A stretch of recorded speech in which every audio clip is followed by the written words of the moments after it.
2 minutes. Earlier in the day, when we were talking about operations and crew welfare, we were supposed to show a video. Dimitri Vranopoulos from Marine Plus gave it to us. I apologize, we did not show it at the time. So if you don't mind, it's a 2-minute video, we will show it now.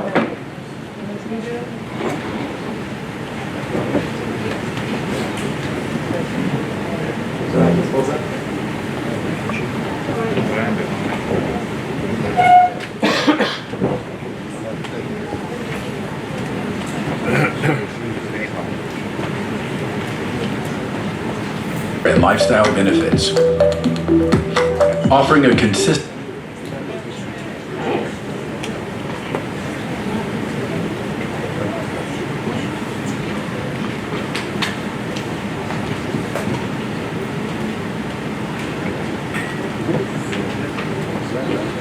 The maritime industry has undergone a significant evolution, changing traditional perception of the conditions for its crew members on board vessels. Crew well-being is becoming key for job satisfaction and retention in today's maritime industry. Beyond wages and evolving expectations now demand comprehensive welfare and lifestyle benefits. Offering a consistent supply of fresh vegetables on board vessels is an innovation with the potential to become a significant differentiator in the industry. Meet Agua, the onboard vegetable grower that is fully autonomous and with minimal hassle. Agua combines cutting-edge technology with consumer behavior science to create a user-friendly device that automatically grows your vegetables, giving you clean, fresh, and tasty produce everywhere, anytime. The Agua device utilizes 3 main data branches and sophisticated AI machine learning to monitor and collect data, generating a real-time growth policy that maintains optimal growing conditions. Image analyzer, sensory data, and consumer behavior. The data is sent to our revolutionary AI virtual agronomist, which measures, calculates, and generates a specific growth plan to perfectly correspond with the plant's needs and status. This innovative and ingenious mechanism ensures that the Agua device supplies the crew with a constant supply of fresh vegetables while giving its users a convenient, minimal hassle experience. Our user-friendly app allows updated and instantaneous access to the vegetable status and growth plan. Our worldwide marine community is growing by the day. It consists of companies that have improved the well-being of their crew with our Agua devices to ensure a long-term, sustainable, and resilient maritime workforce. Join us and get your Agua today.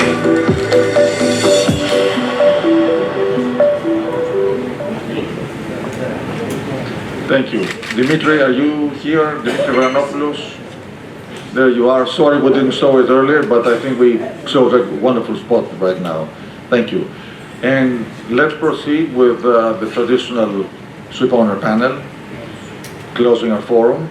So if we can have the panelists come on board, that would be great.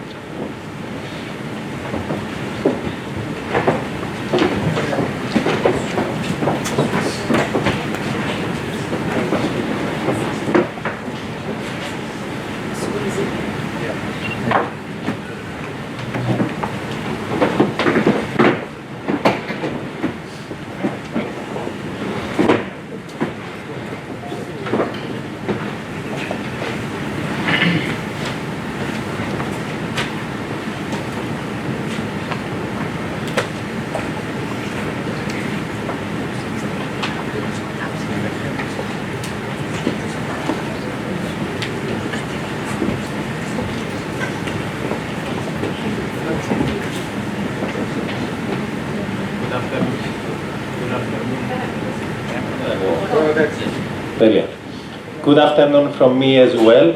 It is a pleasure being here with you today. Thank you very much to Capital Link for the invite to moderate such a great panel with distinguished guests. I think a big thank you also to all the previous panelists that spoke today. I think they gave very good insights on the direction of the industry, but I'm particularly excited to be moderating this panel because I think the ship owners' views have a special weight with respect to the strategic direction of the industry, and I think everyone in the room is expecting to hear some very good insights. What I have prepared today is to speak about the green transformation, the EU regulation, and in particular the ETS that came up, geopolitics and the impact on the industry, the future of shipping in Europe and in Cyprus, and of course the forecasting. For some of the topics we have touched upon in previous panels, but again, it's a different way to hear it from the ship owners. I'm delighted that I've got with me Ms. Semiramis Paliou, CEO of Diana Shipping and Chairperson of HELMEPA and INTERMEPA.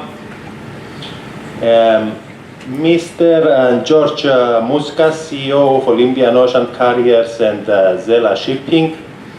Mr. Petros Pappas, CEO of Starpalk, and of course Mr. Hajioannou, CEO of Safe Bulkers. Let me start with a topic that has been discussed a lot today, the green transformation. We see the ambitious targets set by the EU and the IMO. We also see a lot of developments in the technological landscape, but not a lot of things are concrete or certain as of today. So my first question is, how big of a risk is it to invest in new ships now, and whether there is an opportunity side to it as well? What is the winning strategy? Let me start by Mr. Hajioannou and come forward. You should start with the other panelists because I will not answer to many questions because people are interested to hear our guests. So I stay in the last to give a comment which is mostly would be in line with the other people. So let's hear the other people first. I think we're interested to hear you as well. You will hear me, but I'm the local guy here, so it's better we start with the guest and then, I can always give my opinion, which you know it anyway. We can start with the guest as you suggested. You also gave some hints earlier, so I think people are keen to hear your thoughts, Mr. Hajioannou. But let's start with Mr. Petros Pappas and we can move forward. Thank you. I'm very happy to be in Cyprus. Thank you for inviting me. I always make sure that I'm here. Maybe I move in the future and live in Cyprus.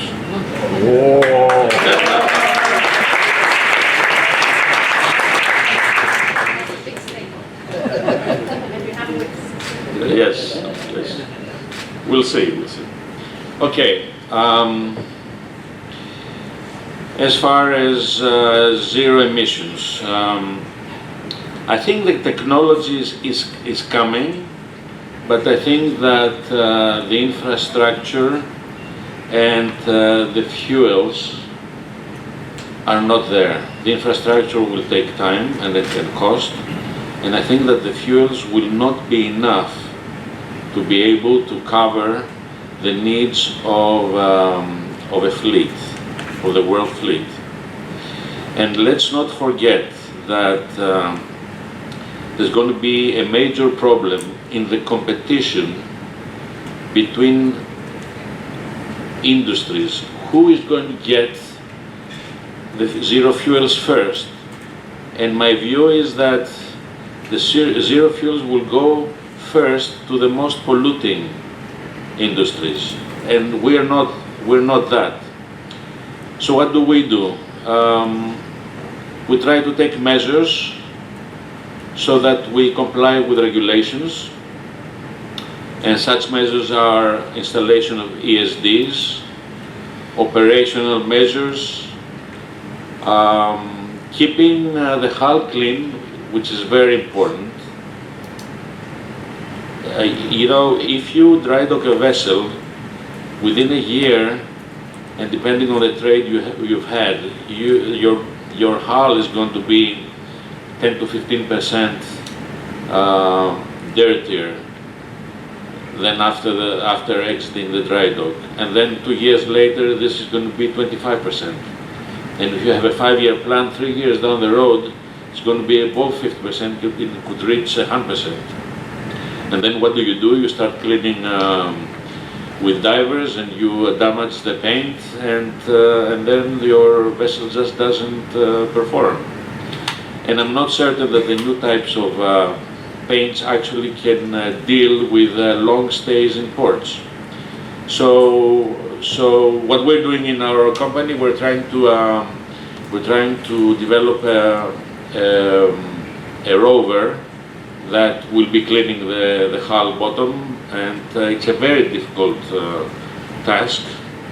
We will see in the future, we'll let you know. But for the time being, we've already been working on this for 2 years. If we succeed, this is going to be a major achievement, because let's say a cape that burns 40 tons, 25% of 40 tons is 10 tons. To save 10 tons, it's actually 30 tons of CO2 per day, per sailing day.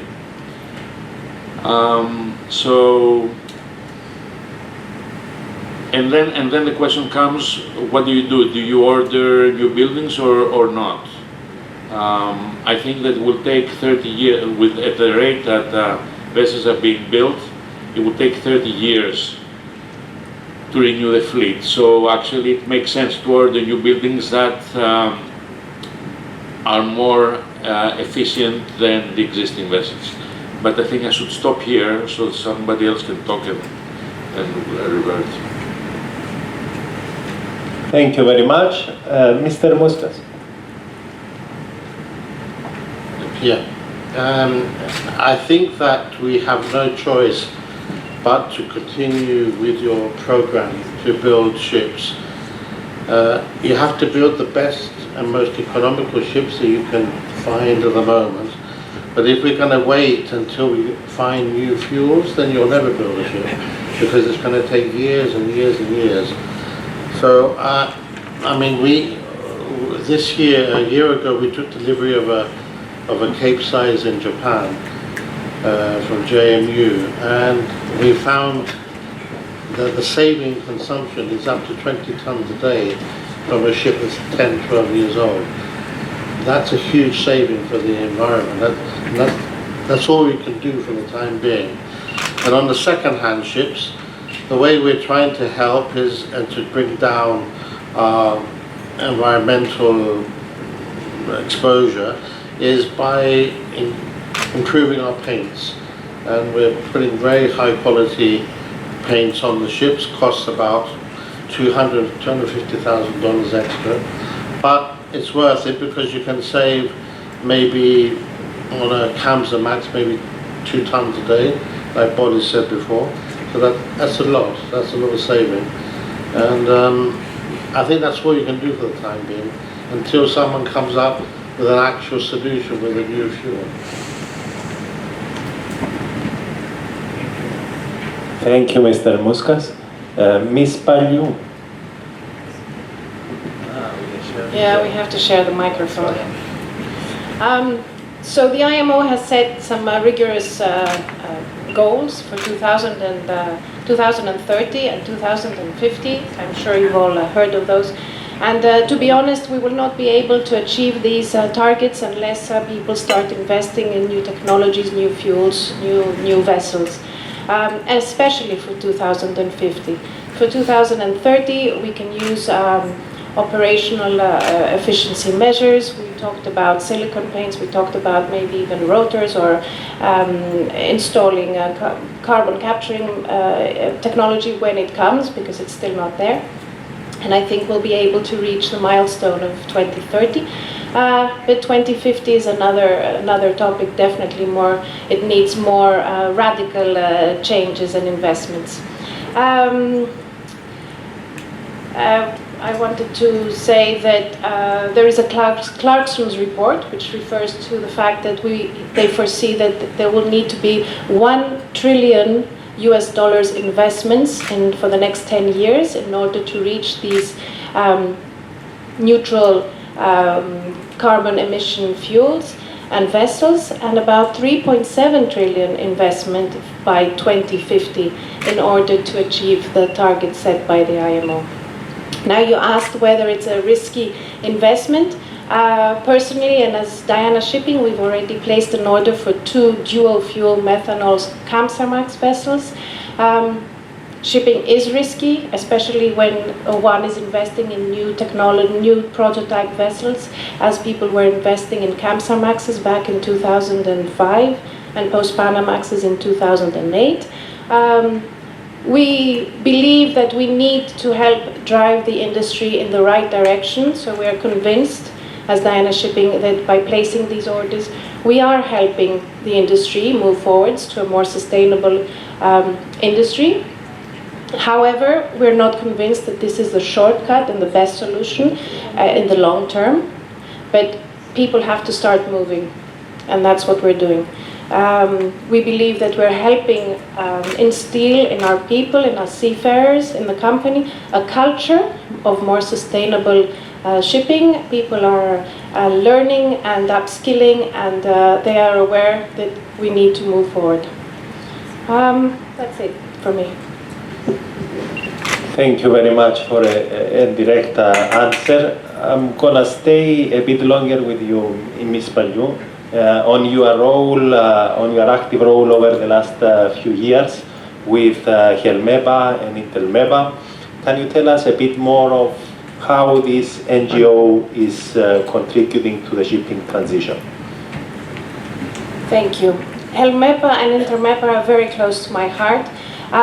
It's a non-governmental organization, for those of you that don't know, which was founded 40 years ago by one of the most prominent Greek shipowners, Greek-American shipowners, George Livanos, in order to promote the environmental awareness at a time when environmental regulations were not in place or were just starting to commence.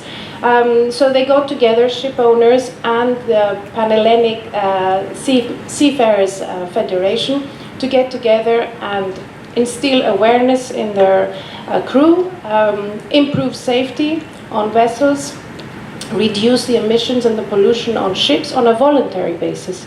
So 40 years on, we're at a similar crossroad with HELMEPA and INTERMEPA. We're not talking about environmental regulations anymore, really, because those have been in place for a while now.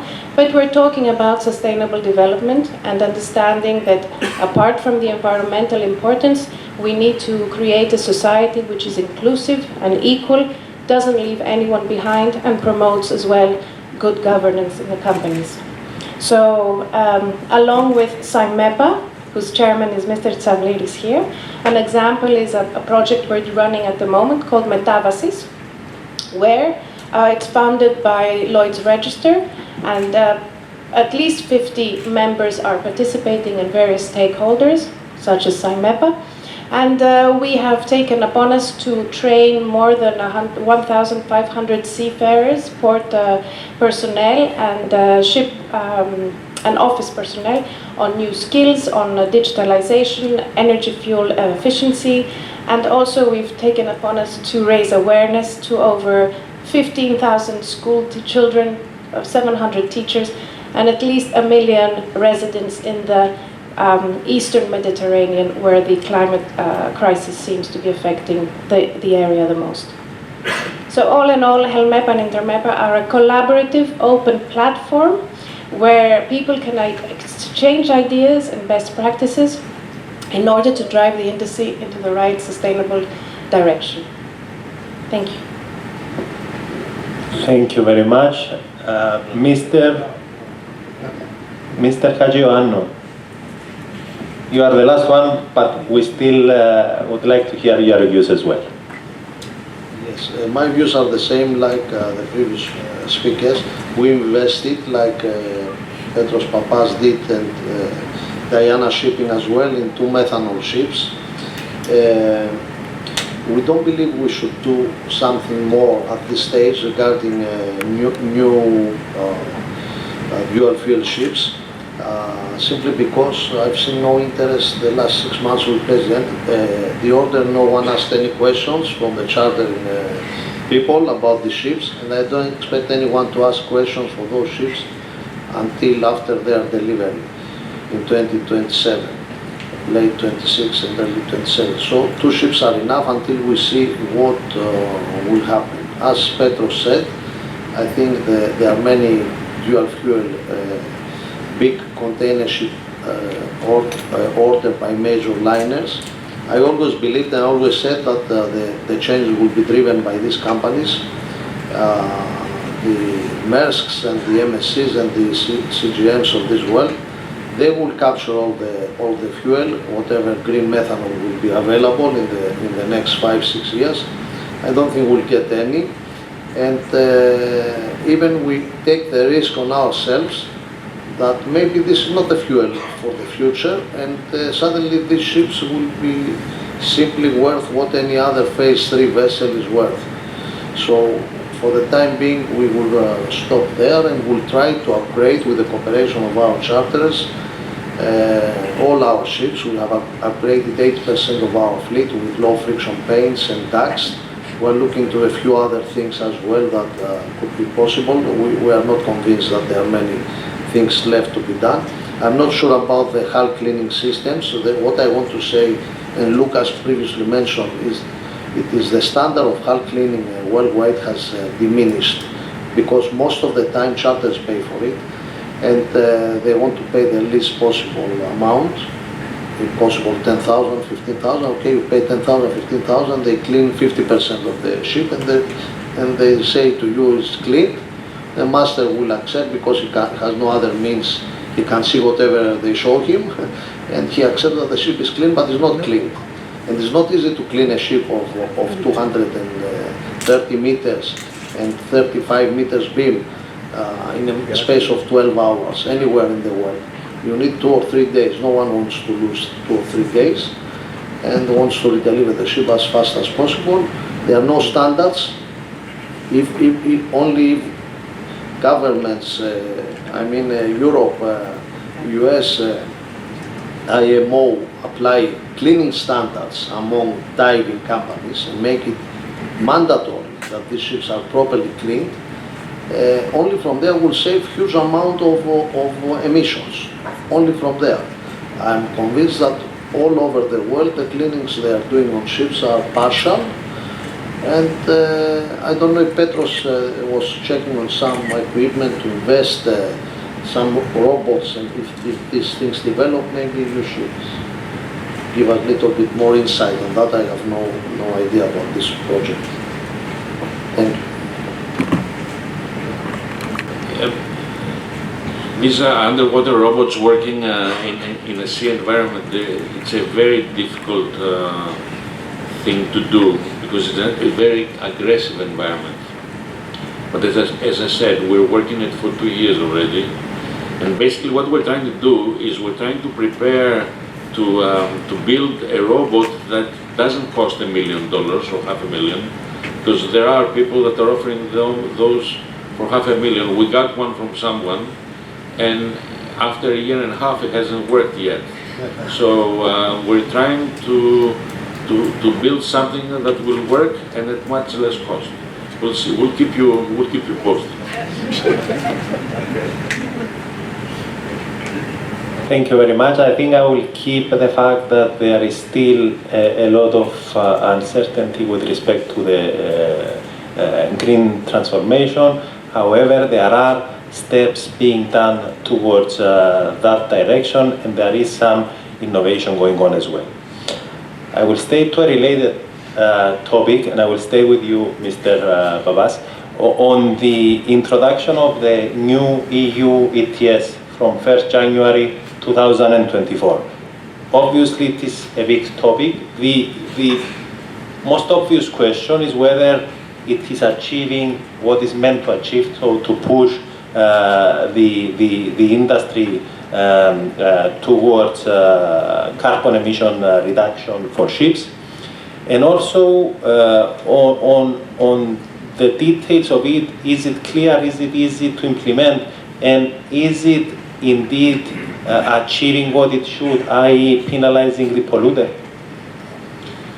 Thank you.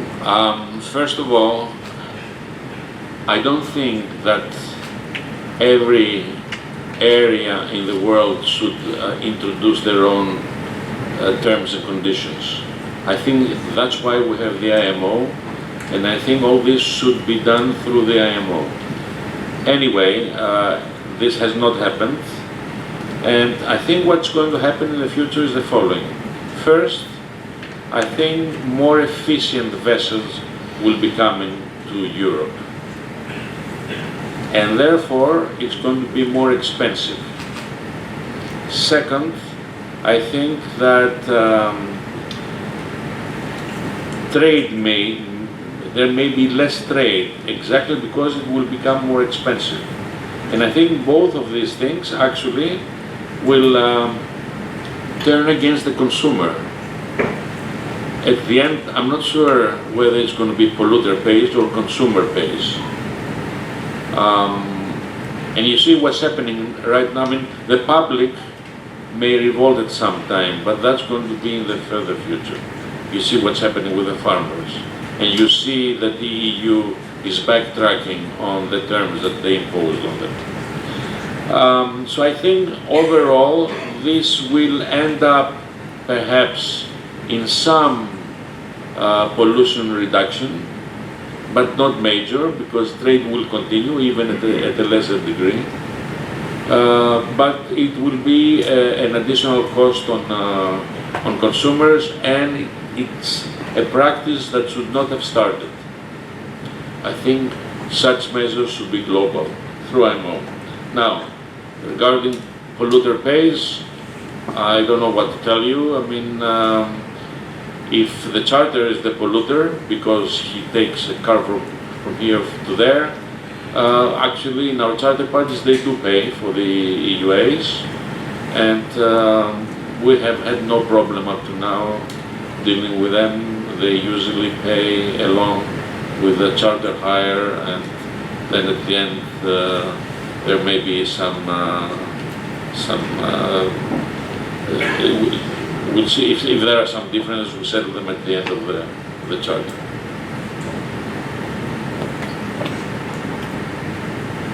Thank you very much. I will come back a bit later on the regional aspect of the regulation. But before that, Mr. Mouskas, keen to hear your thoughts as well. Yeah, I think what's the problem this is going to cause is that it's going to upset trade a lot in Europe. I mean, people will avoid doing long haul into Europe because there'll be more ETS to pay. So it could affect the whole pattern of trade. In other words, are you going to take a ship from Australia to go to Rotterdam? Or if you can find the same cargo in South Africa, you would not take it from South Africa because you've got less ETS. Also, I heard today that if you charter a ship from US East Coast to China, you pay ETS if the ship started in Rotterdam. I mean, which is ridiculous because the actual voyage you're doing has nothing to do with Europe. But that apparently you will be charged for the ballast leg from Europe. And so I think it's going to upset world trade, and people might say, well, we're going to avoid going to Europe, and in the end the European consumer is going to pay a lot more money for their goods, their manufactured goods, as well as the raw materials. And that's all, it's going to be passed on. Yes, the charterer pays us, but the charterer is not going to lose the money. But it's going to be passed on in the cost of the product, of the cargo.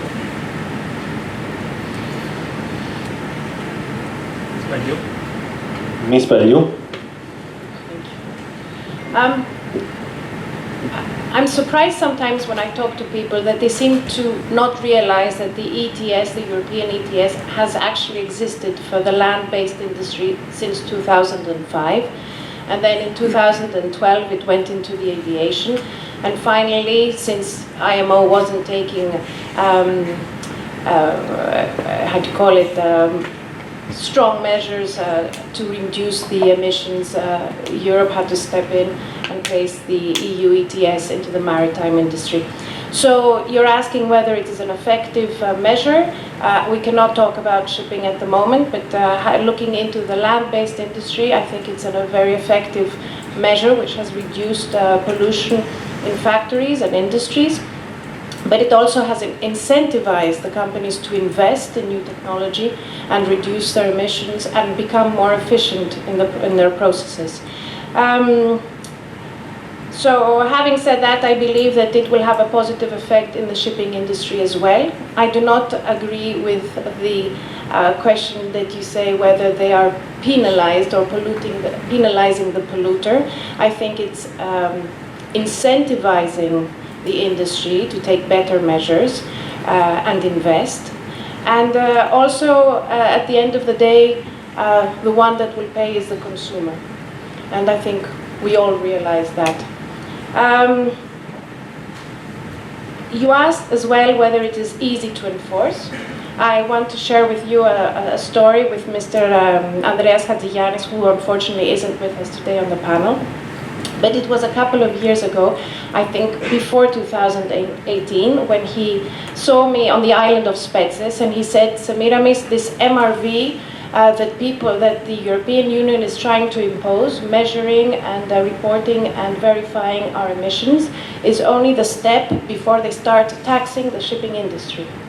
And then I wasn't very informed, so I wasn't quite sure what he was talking about. But 2024, and here we are, we have in place the MRV, which has been in place since 2018. So there is the measuring and verification and reporting system in place.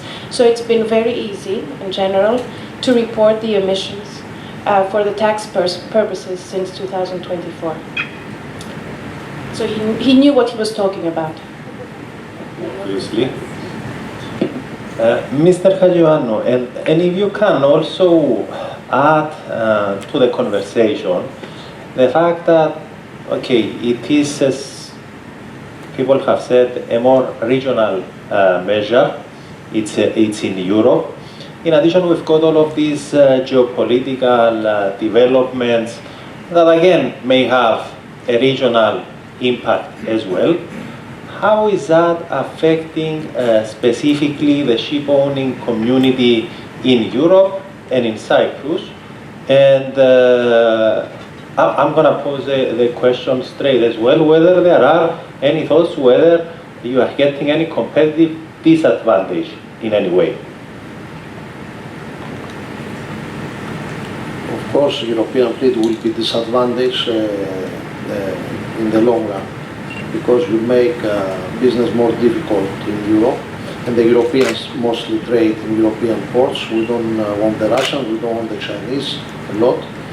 So the polluter pays principle applies to a certain extent.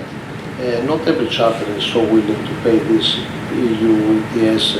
Some they don't even know about what we are talking about. I'm not talking about the big charters, the smaller ones. Some of them say, okay, I give you 8,000 euros against this fee, and you pay the rest.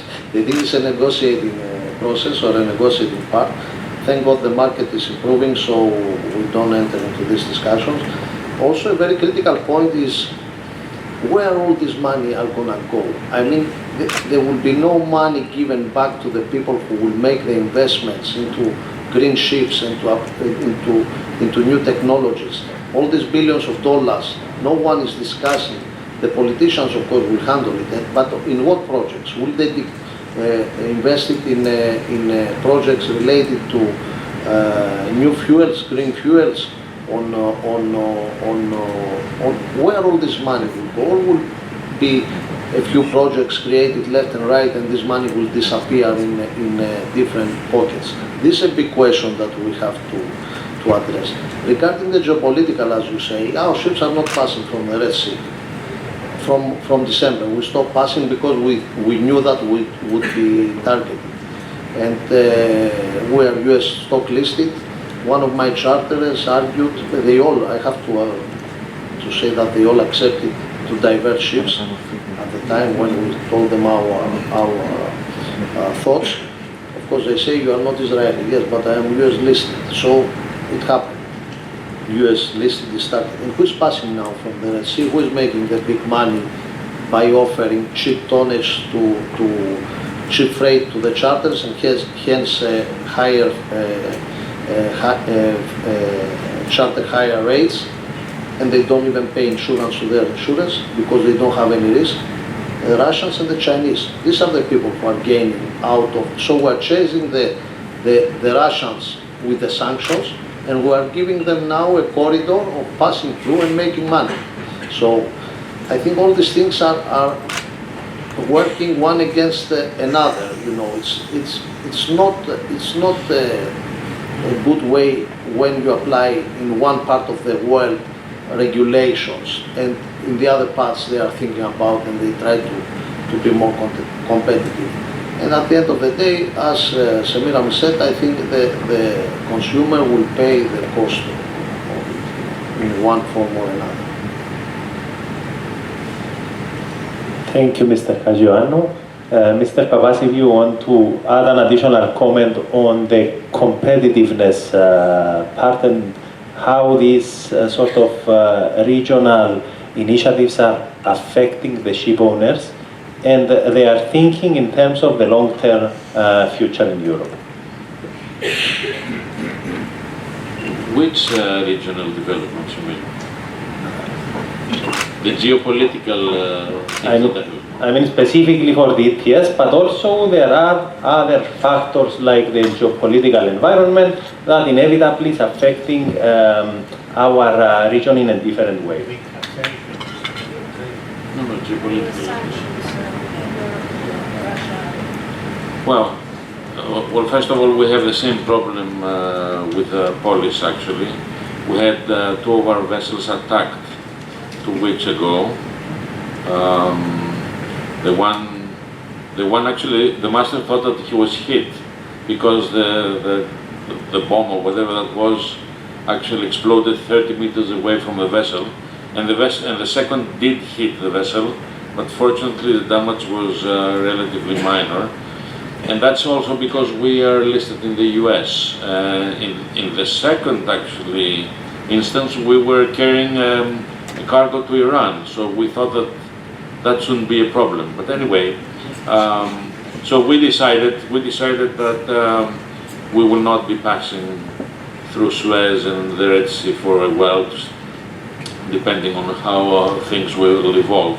Now, on the geopolitical side, we are in a situation where we have the Houthi problems, we have the Russian sanctions, we have Panama Canal, and I actually disagree with Patrick, who previously said that it doesn't affect a lot. I mean, just if you have a vessel in the US Gulf and you want to carry your cargo through Panama Canal to China, it's 10,000 miles. If you have to go through Suez Canal, it's 14,000 miles. And if you actually have to go through the Cape, it's 15,500 miles. So actually, as the situation is right now, the miles increase is 50%. And if you start from the continent, the increase going through the Cape instead of Suez Canal is 30%. And I'm sure that there are a lot of vessels. Police actually earlier had the exact figures of how many bulkers do pass Suez today versus the past. So I think that's a pretty big percentage of vessels, and it's a much longer way to take. So I think it does have an effect. The question is, if all this goes, and I would say Panama Canal perhaps at some point will have more water, and at some point the Houthis, if the Israelis stop their attacks in Gaza, maybe they will stop as well, who knows, not so certain about it, but this could be something that would finish in a few months. How would the market react? I remember a few weeks ago when when there was a rumor that the Houthis would stop attacks, the FFA market went down by, I don't know, 4 or 5%. What does that tell you? I think that will have an effect. It has a positive effect right now, and it may have a negative effect later on. The good thing about what's happening right now for us is that it is happening during the first 6 months of the year, where according to the statistics I see, trade is about 46% of the total. The second half of the year, trade is 54% or so on average. So if during the first half of the year we're covered with what's happening, I think the second half of the year is going to be a good market as well. So in that sense, we're lucky, where of course, other people are really very unlucky, like the Palestinians and the Ukrainians and etc. Well, I hope that Patrick is right, that the Suez Canal and the Panama is not affecting, because if we have a Cape market of $26,000 a day in February, which is the highest for 15 years, then it means the demand is very strong for Capes. But I agree with you. I think these problems are definitely must be causing this sudden increase in the market. It's too much of a coincidence to say that it's not affecting the market. We shall see. I mean, I don't think there'll be an almighty collapse if all these wars finish, but because I think there is a strong basis for the demand. But I think we will see a drop in the market for sure. Can I add something to what Molly said? Molly, you were wondering where all this money that the European Union is gathering will go. And apparently, I don't know, I've tried to tap into them, but haven't succeeded yet. There are two funds, the Innovation Fund and the Modernization Fund. The Innovation Fund is for projects that have to do with technology and shipping and green fuel. They have some caveats where Europe has to be the end beneficial, so that's where it doesn't really work with shipping, as most of the technology and the shipbuilding process happens in Asia. But I'm still looking into seeing how to tap this innovation fund. And then the other fund is the modernization fund, where supposedly the money goes to the 13 low-income European countries in order to help those countries transition into a more energy-efficient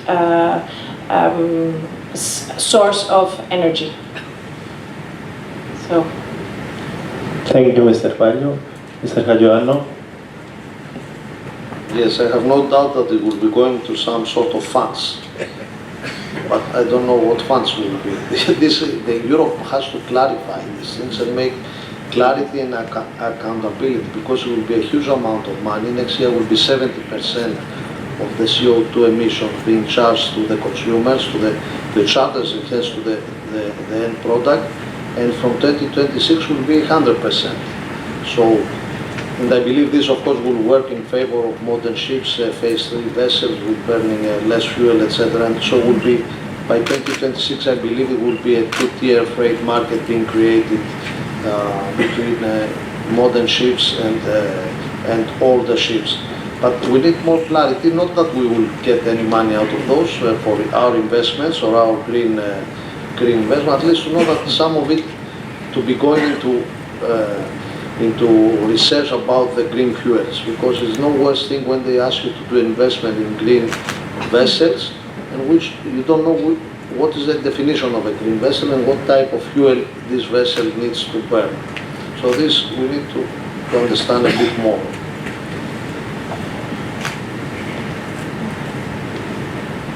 Thank you very much for your responses. I think we have touched upon a number of significant topics, topics though that create uncertainty as well, like the green transformation, the sort of regulatory environment, the geopolitical environment, and so on. having touched upon those critical challenges in the industry, what the natural question is what is your forecast for 2024 and forward? And a second part to the question is what is the one thing to be done or corrected by the industry or the policymakers in order to ease through that uncertainty and the challenges we have discussed earlier, so that the future becomes even more optimistic. Can start with whoever wants to take this first. Ms. Paliou? So I think we've heard this quite a bit today on the panels.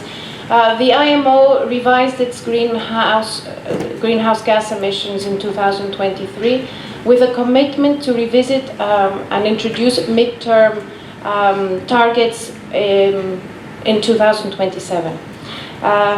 It is my hope and my aspiration that these new targets imposed set in 2027 are ambitious enough in order to satisfy regional requirements. It's important to refrain or stop other regions such as the UK, we just heard, Asia and the US to impose their own ETS measures, because then it will be very complicated for everyone to operate their ships to measure and to price the carbon emissions.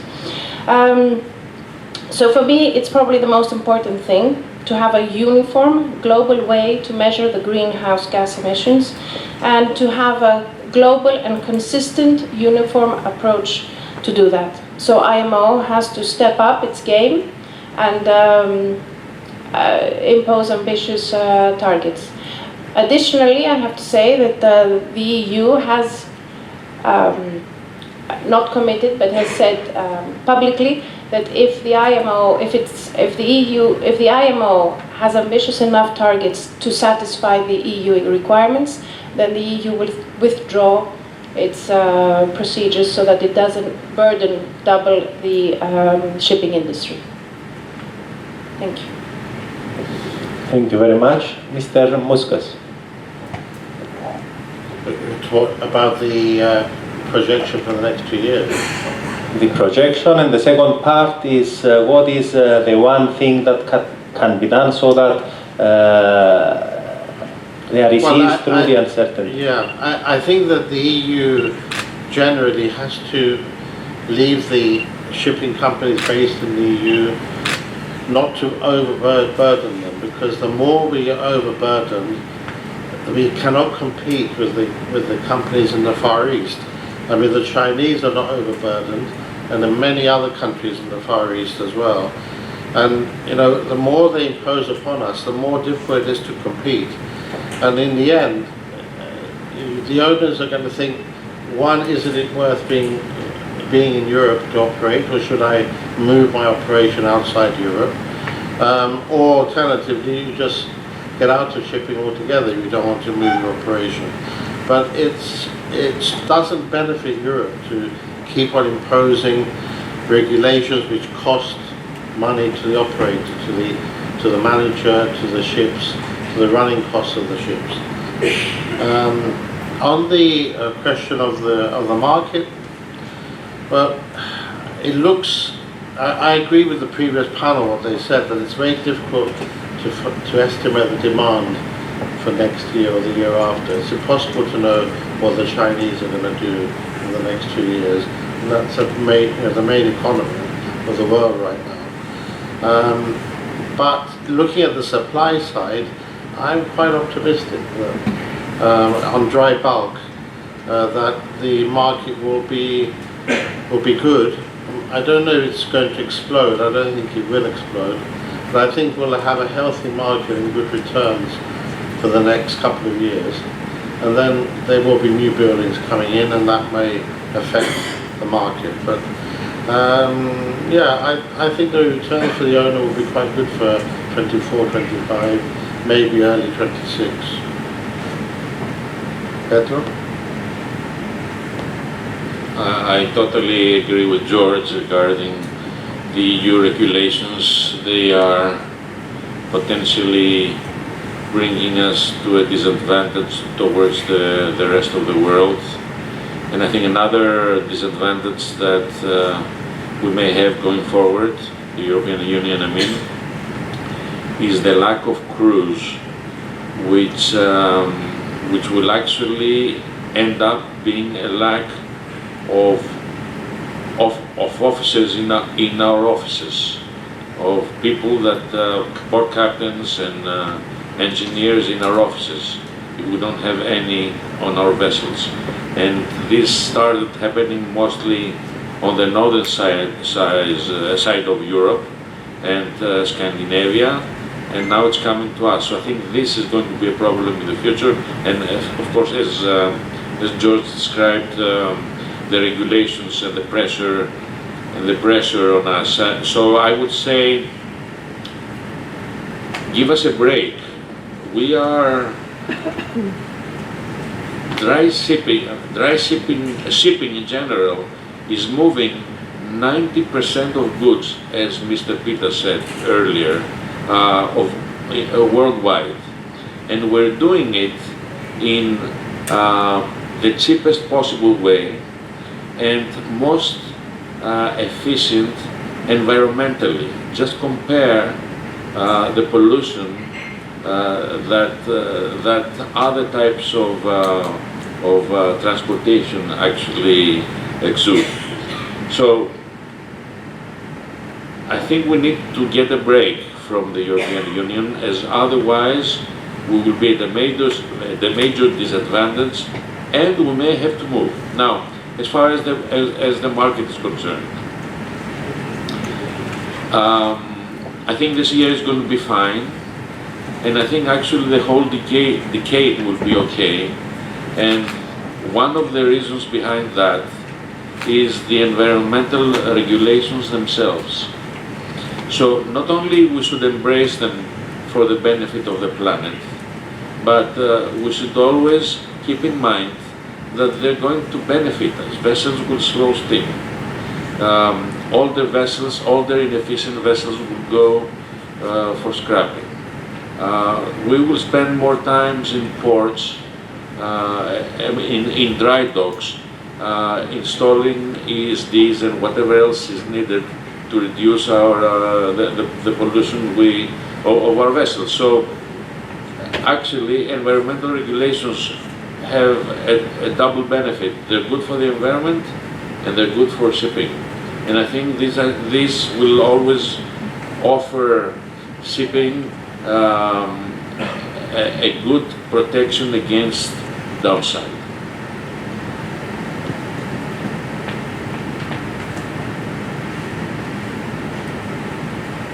Yes, also from my side, as I said before, I'm very optimistic for this year, especially the next 3 months, 3-4 months in the summer. I expect a very high market. Second half of the year also will be good. 2025 will be positive because we will have, we don't have an order book for 2025, and at the same time we will have hopefully reduction of interest rates, the long expected reduction of interest rates, who have not started yet, but there is an expectation. The only grey area is, one of the grey areas is not the only, one of the grey areas is the American elections, that we don't know what the outcome will be. And some people already predict the winner, that could be Trump. And this may lead to other sort of tensions with trade tariffs with the Chinese and other measures that will come on the front line. So there is a grey area there. Regarding Europe, always will be a competitive place to operate shipping from Limassol and Athens, Paliou. These two places, they will survive and they will thrive. I think they offer the best quality of living compared with places like Dubai, because some people mention Dubai and Singapore. I don't think a Greek can live in Dubai or in Singapore for a long time, cannot survive unless you are in your 30s, you cannot survive for more than 2 or 3 months the weather conditions. Regarding the measures that we want to see in the next few years coming, we much prefer those to come from global-based measures from IMO. I know that Greek shipowners heavily criticized IMO in the previous rounds of other regulations like the SOx emissions with scrubbers and all these things. It was a very big mistake, I believe. I was saying at the time that it's very bad to criticize IMO in such a way for a regulation that we all knew from 2008 that was going to apply in 2020. So now we are all calling for IMO to step up and take care of the regulations and use global base for those regulations. And since we want this to happen, we should behave ourselves when we don't like what the regulations, what they are doing on other regulations, and not criticize the only measure that exists for global standards, which is through the IMO. So that was my comment there. Thank you very much, Mr. Hajioannou. I think I'll give the floor to Mr. Chairman for any comments or questions he may have. Thank you. First of all, I commend the panel for the comments made, because I think they're more articulate, more than factual. In particular, with Pappas, I think you hit the nail on the head, the way you put it.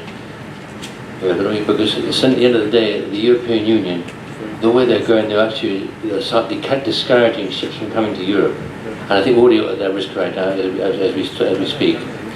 Secondly, what I want to mention is that I think that there must be some shape or form or some formula where the European Union can just harmonise itself and work in conjunction with the IMO and let the IMO do its job which it's destined for. The IMO has been accused on many occasions in the past of backtracking or being slack. They haven't, because we haven't forgotten the fact that the IMO has also faced a lot of inconsistency in shipping, a lot of controversy, issues about alternative fuels. Here we had this morning Dinos Arkomanis, who's obviously a person who's very conversant with technical matters, suggested the alternative fuel of the future would be ammonia. Well, here we had in this panel that the fashionable alternative fuel is methanol green. So effectively, ladies and gentlemen, when you have a shipping community of this size and this posture, we've got 2 companies on here which are listed in the market, we're spending that kind of money, those kind of resources, taking that kind of risk to actually harmonize and have a proper, professionally run, environmentally friendly shipping business, is despicable that they're being accused, criticized, and literally bullied to a certain extent to try to comply with regulations which can't be complied with in the time limitation. The target of the 2050, a lot of people who are more conversant with technical matters than me have suggested that, and put it in ordinary slang language, it ain't going to happen. Well, I don't think it's ain't going to happen. I think what we really need is, or what they really mean, is that we'll need more time to actually correlate and be able to come to that kind of target without having any jeopardy in the shipping market. What is mentioned is just ordered a couple of ships which are with the alternative fuel being methanol green. And I recall about a year or so ago, Maersk did something similar, and I think they spent about $1 billion of ships with the alternative fuel being methanol green.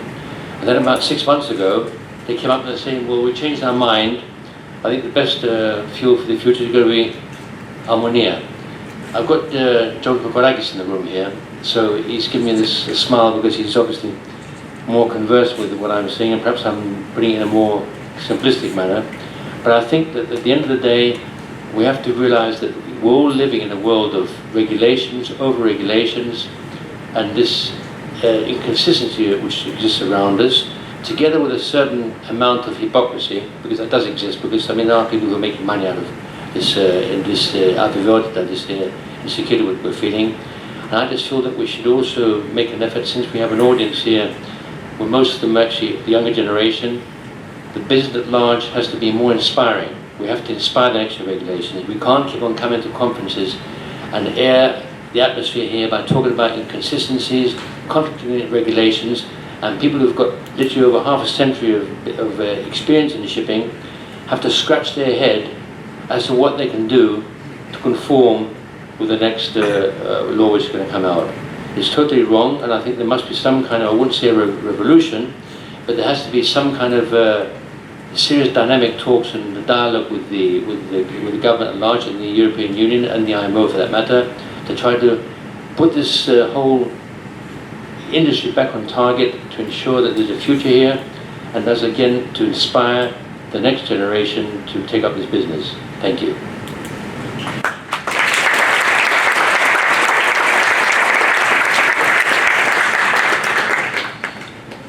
Thank you very much, Mr. Chairman. I know that we are out of time. I want to thank all the panelists for the very interesting discussion and for the very direct answers to a lot of questions. I'm keeping the fact that at least for 2024, 2025, the forecast is optimistic. I'm keeping the point on the green transformation, that steps are being done forward and towards the right direction. There is geopolitical uncertainty. I think there was a prevailing view that too much regulation, and especially if it comes regionally, does not help. And I would add here that the shipping sector is strategic, as proven for the EU as well. And I want to thank everyone for listening to our panelists. Thank you very much.